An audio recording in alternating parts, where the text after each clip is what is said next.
le fond de la Frivao, est-ce qu'il y a possibilité de pouvoir éclairer, n'est-ce pas, à l'entame de la population entière sur le processus de décaissement et l'utilisation des différents fonds?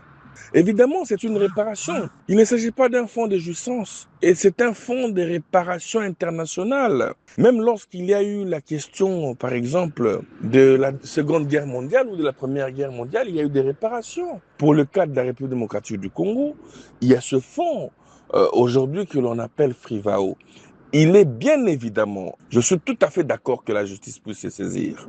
Parce que la question des finances ou encore les questions de souveraineté des nations ne doivent pas être discutées avec beaucoup de légèreté.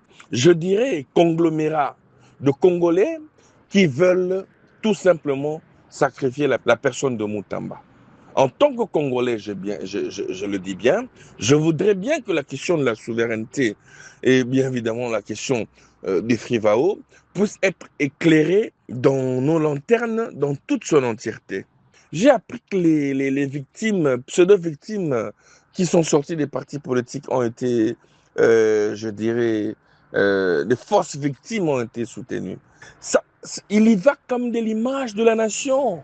Qui sont les victimes? Qui sont les victimes? Et à quelle hauteur ont-elles, puisqu'il s'agit des victimes, ont-elles été indemnisées?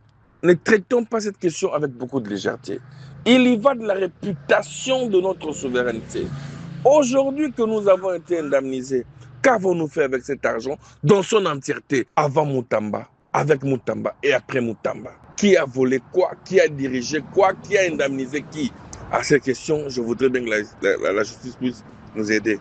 Cette affaire vient tout simplement mettre au grand jour qu'il y a légèreté dans la gestion de la chose publique. Je pense que Kisangani a Otuele, Bazuele. Je pense que les routes, je pense que nos hôpitaux, je pense que nos sœurs victimes, frères victimes violés pendant ces différentes guerres pouvaient bien évidemment être connaître ne fût-ce qu'un sourire, bien évidemment que ça ne reflète pas la réalité. Pourquoi l'on ne parle que d'une partie de ce montant? Combien a été versé par l'Ouganda? Quelle a été l'issue du fonds versé? Qui a touché quoi? Qui a volé quoi?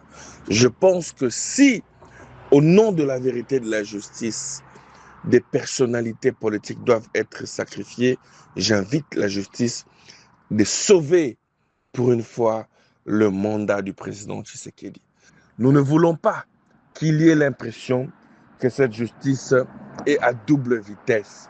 Ça veut dire que l'on peut attaquer un groupe puisque jugé vulnérable et protéger un autre groupe.